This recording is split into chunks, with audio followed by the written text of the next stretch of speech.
Hey mama, it is Celia from Bougie Mom Friends. If you are trying to find balance being an amazing mom while still trying to find time for you, you are in the right place.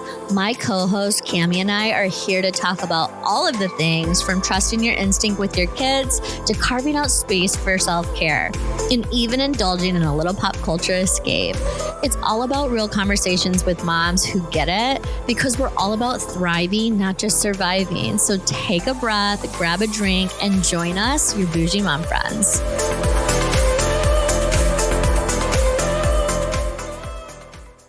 Oh, hey mamas. Welcome back. Thursday. You get me and Cammie again, which I feel like doesn't happen often, but you're going to see this more and it makes me so happy. Yeah, you're going to get more of the 411 into our lives for sure. Okay, so with that being said, I'm just going to dive into it. We've always had a really good friendship. It's always been very organic. Yeah. It's very easy, but it's never been like challenged like this. Yeah. No, never. I don't think like any friendship is challenged in a way when you kind of like go into business with someone. Yeah. It's also very organic though, you and I. I don't feel like I could do this with just anyone. Yeah. Well, I think one thing about our friendship that I really appreciate is boundaries. You know, like I met you through JJ. And like, I think from the very beginning, like you knew I had a boundary with JJ. Like I'm not all up in your guys' relationship and you're not all up in mine and James' relationship. Yeah. Sometimes I think when couples are close, it becomes like weird. I don't know. Not like weird as in like, you know, someone's trying to get with your husband. I don't mean it like that. Yeah. Okay. But I mean like, everyone tries to be close. I feel like JJ and James have given us our space as business partners, but also like the advice to navigate our friendships when it comes to like, not, I don't want to say conflict, but like, yeah, I know what you mean. When you have to make decisions and like if someone's not on the same page, I feel like our husbands do deserve a shout out because they've really like, I think been great. They've been very supportive. Very supportive. Of us and the pod. And they know us and they know both of our personalities. I think it's been like all in all, like you said, very organic. It's been a group effort for sure. I definitely think that I now appreciate women friendships way more than I did in the past. I mean, I'm still like selective. I felt bad. I was at a girlfriend's party and you know, she was like, it's not going to be a big deal.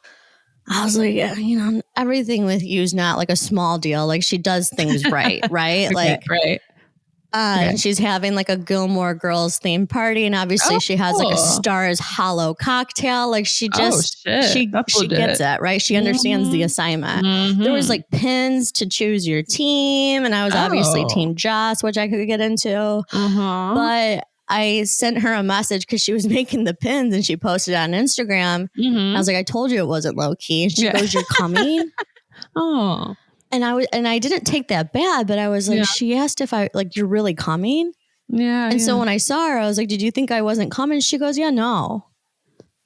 And I was like, I must flake a lot. And I asked James, I'm like, do I cancel plans a lot on people? He goes, all the time. And I guess I never realized it because I'm selfish. Like truly, I am self-centered in some ways. Like I just don't think anything of it. So this is a mindful moment for you, right? It was a mindful moment that I was like, she didn't think I was coming. That's not okay. Self-awareness. Self-awareness. Yeah. But anyways, that's just my fruitful. So I think what sums up the conversation is that while this is a podcast, in the past year, it's blossomed us in so many ways. Yeah. I don't know what it is, but it's like the law of the universe. There's that rule in physics. I think it's called entropy, like disorder finds disorder, some shit like that. Don't quote me on it, but it has to do with entropy is like the mass disorder of the world. And when you're in disorder, like attracts like, okay? Yep. And what I'm getting at is every time JJ leaves, shit hits the fan. And always. So JJ went to Canada. And it wasn't even like that crazy of a time span, okay? The man left Wednesday at noon, okay? He came back Friday, and he was home by like 2:30, okay? So that's like 2 nights alone. It's like, it's almost like 48 hours alone. Yeah. And I'm not even really alone, okay? Because my mom comes and watches my kid. And I don't know how I would survive. Like, he would never be allowed to go on work trips if my mom wasn't in the vicinity, because I'm sure it's a lot. Shit goes berserko. Like, she is in a very, very strong daddy phase, like Velcro to the man. Okay. Like, to the nth degree. And so we explained to her, daddy's going to go away. And she's like, but he comes back? No. Well, he is going to come back. Yes, but not tonight. He's on. She's like, but daddy does night. And like, she only wants her father at night. And I said, okay, but mommy's going to do it tonight. And she like wanted to start crying, and she was like talking to her dad on the phone. This was Wednesday night. He's like, but I want daddy to put me night. Daddy, come home. And I'm like, oh my God, we're not going to make it. Oh no. And somehow I got her to like, it's going to be okay. He's coming back. And we chilled out. We went to sleep. So my job, usually we start work at like, you'd be at work at 7. You have a 7:30 start, right? Okay. So I have on my request form, I said, do not give me anything earlier than 7, because it's physically impossible, because I am a mother, to get out the door. Okay. And they usually abide by that. Sometimes they even give me 8 o'clock start. So I'm like, hell yeah. Well, what did they give me for Thursday? They gave me a 6:45 start, which means I had to get up at 5:20 in the morning to like make it on time for work. Okay. And so your mom will come that early? My poor mother had to come over. Yes. She's a queen. 5:20 in the morning. Okay. Oh my goodness. So everyone's like heavily affected by this. So Kalina gets up in the middle of the night. She woke up like early. Like, usually she'll sleep till like 2 and then come in our room. She woke up at 11. She went to bed at like 8:30. I woke up at 11 saying, Mommy, I need water. Where's daddy? I'm like, girl, come on. It's 11 o'clock. I'm not like, I literally was asleep for like an hour and you woke me up. So like that, I had to take sleeping, like plant-based sleep pills, because I was like startled or woken up, and I just started my sleep cycle. The kid woke up at 5:45. My mom said she was just up and ready to go. So then I go to get her after work. I am like a zombie. I did not sleep that night. Okay. And also you add in the election. So I didn't sleep that night before. And then I felt like I was battling something. So all of it was just like a bad recipe. I was a zombie at work. Like, I didn't talk to anybody. Like, I looked like the ultimate bitch. And it had nothing to do with like being at work or anything. It was just, I was just going through it all. Yeah. And like this guy, and I of course was like paired with this like nurse, which is like the last person I wanted to be with. He was like over the top, like super bubbly, super chatty, like really robust, like deep voice, ha ha ha, and like he just wanted to be in my face. And like, I was like a little bit late to work. I'm like rushing, I'm throwing my food in the fridge, and this man's like, hey, are you going to be in our room today? I'm like, yeah, gotta go. And like, I run off, and like, this is why I get labeled a bitch, because like, I just got so much going on and I do not have time, to deal with chat. Yeah. So then like, you could tell like he like didn't know what to do with me, because I was not biting with any of his stories. And so it was just like a long day of work with this man who was like really trying to like get the 411 on me, and I was just not about it. I couldn't even like think at the time. Anyway, so I got out of work early, thank God. And I tried to take a nap in the car. That didn't really work. And then I went and I got Kalina, and the kid was just like, I don't want to go home with you. I want to stay at Abuela's house. It was a whole like meltdown. It's like 4 o'clock. I'm like, I can't do this. And then we get in the car. She's screaming and crying because she wants to stay at my mom's house. She doesn't want to come home with me. And we're like driving home. And then all of a sudden she's like, playground. I want to go to the playground. I'm like, holy fuck. So like we go to the playground, and then who do we see? We see our neighbor. I'm like, oh God. Now you got to talk more. Yeah, and I got to talk more. Not in the mood for this. And that kid is a walking petri dish because she's in daycare. And so guess what happened? Kalina gets a cold. Okay. I'm not like, she gets a cold.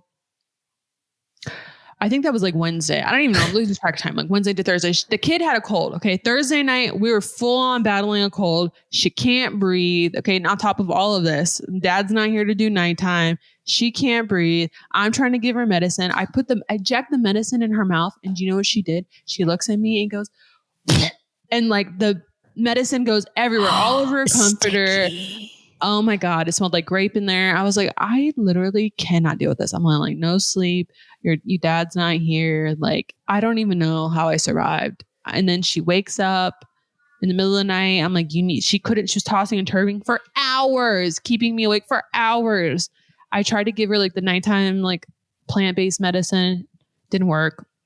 She was like crying, like in the middle of the night. I mean, I just could not believe my life. I really couldn't. And then my mom came over, JJ comes home and everything's back to normal. Okay. Oh, I left this one out. The dogs have never in their life, like they always play fight, but they were going to like fight. Like they growled at it. Like Yuki growled at Kyoto and they were like, where? Like they like I can't imagine Yoki growling. Oh, he did. He growled. There was like over Kalina's food, like scraps. And he like growled at Kyoto. And then they went, like they fought like angrily fought at each other. And I was like, stop it. I was like, are you guys trying to send me into a mental institution?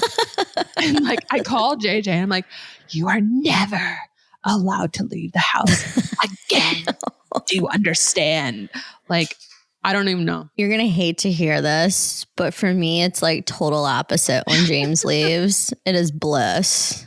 Okay. Lakin is so bad towards me when James is home.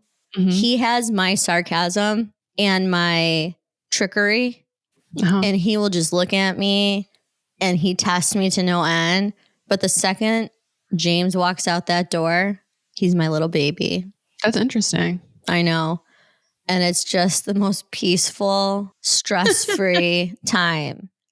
And I always say it, but James stresses me out 50, 100,000 trillion % more than the kid. Yeah. But I'll have to ask James when I leave, because I think I leave more than he does for work, how his days go. Mm-hmm. But I guess that is law of attraction. JJ is like the, I don't know, the yogi of the house. He's the yin and the yang. I don't know. We don't work without the yin. I was like, you're never allowed to die. Like, if you die, please just take me with you, because I will die. Like, I can't survive. I can't do this. I think about that a lot. If we want to get transparent and open up. Yeah. I think about that so much that I rely so much on James. Yeah. That I don't know what I would do. Like, I was looking around the house the other day and all my Christmas decor. And I thought to myself, like, if something ever happened to James, what the fuck would I do with this house? I know. Like, I wouldn't even know the first thing to do. Yeah, I know. I'd have to hire an assistant to like figure out how you live. Like, his brother would have to like move home and like take the part of James platonically and like help me figure out what I'm supposed to do. Like, I am not adult enough to run a household. Yeah. I mean, I don't necessarily think it's that. I just think that this is like what we're accustomed to, right? This is our lives. Yeah. It's a partnership. It'd be a learning curve. Especially with children and dogs. Like, yeah. So we got a whole brood of people. Like, it's a lot. And it's a lot to be by yourself. There's no way I can do it. I don't know. And even though James annoys me to the nth degree, I don't know. It's an interesting thing. Yeah, he annoys me. But like, I don't know. Jesus. Like, he pays the bills. You know how it's usually the woman of the house. Like, he does everything. When we got together, I don't know if I've told this before, but like, my ask of him is administration. Mm-hmm. My doctor's appointments, my calendar. Like, if I sign Lakin up for soccer and I have a story about what we're doing coming up in December and January. But like, all throughout my pregnancy, he made all my appointments. Wow. He did all of the administration when I had to change my name. Like, he just is the secretary. Mm-hmm. And the secretary is the most important person in your house. Yeah. Yeah. Because they know how to do the things to keep you guys thriving. I know. I'm like the creative person. I'm like the arts and crafts of the household. Yeah. That's important too. I don't know. I don't even know where a checkbook is. I don't even know how to write a checkbook. I don't think anymore. Maybe that's like, the lesson of this conversation. You should probably know where the checkbook is. What if, God forbid, something did happen to James? So I will say this. I told James, and like, this is something really good to think about if you don't have this. But if something happens to your spouse, especially if you don't share everything 100%, like credit cards, we don't share. I like to have my own credit. Same. But things like that, right? Or like he pays DT, which I, forgot even existed to now. I don't know how to log into that. But I had him create a document that has all of the accounts for me and him. Okay. And then like a secret code of what the passwords are. Oh, nice. Everything. Okay, that's awesome. And I think it's important that everyone do that, especially if, you have kids. Yeah. Because that's going to take a lot of stress off if something were to happen, or even if someone was like out of the country for work or, got hurt and had to be in the hospital or, whatever it may be. It just takes pressure off to know that I know where everything's at. Yeah. Okay. So you have a plan. You have a plan. Yeah, we have a plan. Also, too, an extension of that plan in my fashion, I had him send those documents over to my brother-in-law's. Okay. Because if I ever have to access that doc, I'm going to need help with my brother-in-law's to like pay my bills and do things. Like it's going to be outsourced. Like, no, I love the plan. But like we gave, like everyone has a USB to help me if something were to happen, because I'd be pretty helpless, because you have a kid, you have dogs, you're going to be in shambles. Like, I think you need to like give people jobs. Yeah, I agree. This is a really, actually really eye-opening. Yeah. So if you haven't done that yet, that might be something that you guys do. I know. And the brother-in-laws have them. That's awesome. Yeah. Because like JJ and I kind of split everything. We're not necessarily, we're both half of the secretary. So I have like some accounts. I have some like of Kalina's like college funds, and then he has some of it, but I don't know any of the login stuff for that, like that's a really good point. No, the issue I have though, I'll have to ask him when we get off this podcast, is I don't know where that USB is in the house. So if I need it, I don't know where it's at in the house. Yeah, there you go. I know I can be like, I know I got this somewhere. But yeah, I mean, that's something that, it just like, I think about that kind of stuff, heaven forbid. And I'm like, you got to make plans, which is so morbid, but you really do have to make plans. There's like this program that's offered by my job. I'm sure everyone has it, but it's I always think of this, like how morbid this is. It's like death insurance on your child, and it'll cover like, it'll cover the funeral. And like our financial advisor is like, oh, I know this is like very morbid, but you might as well just do it because you never know. I'm like, God, this is awful. Like I feel so bad. Awful. Like you like check it off and you're like, horrible. Oh my God. All that kind of stuff is so horrible. I hate it. I just saw on Instagram, it was a If I Die binder and it gave me the EBGBs. I just think it's so morbid. Even when my in-laws were like, James, I need to show you where everything's at. I'm like, no, you don't. You're good. Yeah. Like, let's not jinx this. Yeah. I know. There's like a fine balance, right? It is a fine balance, but yeah, I mean, it's like help your future self. I think that, we have an episode, if you haven't listened to it, with Paulette, and she goes into divorce tips. And while I'm not getting a divorce, I did think about death tips. Yeah. And I was like trying to apply some of what I learned to make sure that we're organized in the house. But anyways, moving on.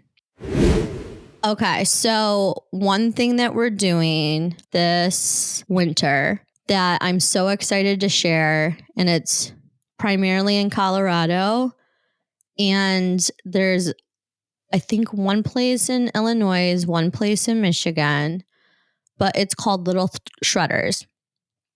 And living in the Midwest, I really want Lakin to get into winter sports. Oh.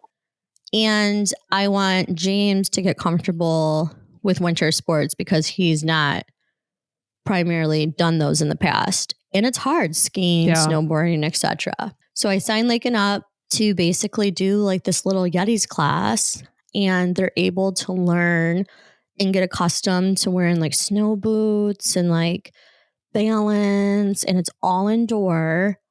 And I'm so excited about it. And I started to question myself because I know they say like we put our kids in too much stuff, but also I think it's really cool to like get your kids to do something that they wouldn't do, and especially something that you can't teach them. Yep. So I'm like super, super, super excited about it. Closing us up this coming year, we are so excited. Okay, we have so many exciting things coming to you. We are going to focus a lot on us. I think we spent a lot of the last year trying to figure out, which is completely ongoing and we're always fluid. But I think we started to figure out that we want to invest in us and we want to bet on us. Yeah. You know, having guests has been so rewarding. We've had so many different type of guests. And we're going to continue to have guests, but I think we put so much pressure on ourselves to fill spots and to make those spots the best. And I feel we did that. But the one thing that I think that we really want to do is grow a community of people that want to get to know Celia and Cami. So that's what we're going to do. And we need your help to do that. We would love for you to go to bougiefriends.com and tell us different topics you want to hear about, or maybe different stories you want to hear from our past, present, and future. And we also would love if you can rate us, because that helps us organically reach more moms. And going into the new year, we really want to connect these resources to moms. I think sometimes people think, oh, they started a podcast, they just want to be influencers. That's like truly not the case. Yeah. I started this podcast because I had a really traumatic postpartum period. And I did not think I was going to make it to take care of my baby. And I realized in that moment that no matter what you have, where you come from, what resources you have, you can't control the uncontrollables. And there's so much information that's shoved down our throats on a day-to-day basis that we don't know what's right from wrong. And so the whole point of this podcast is to grow a community and have really good content and have a little break in the day. Yeah. Moms sometimes just want to hear like nada in their ear. And then sometimes they want to learn something. And I feel like we've had a really great arsenal of content that we've built over the past 70 plus episodes. And we want to continue to share that experience and grow the community. So if you could rate us on Spotify or Apple specifically, that would be incredible. And we couldn't thank you enough. But I have to let you go because I'm going to Mexico. So I will talk to you guys next week.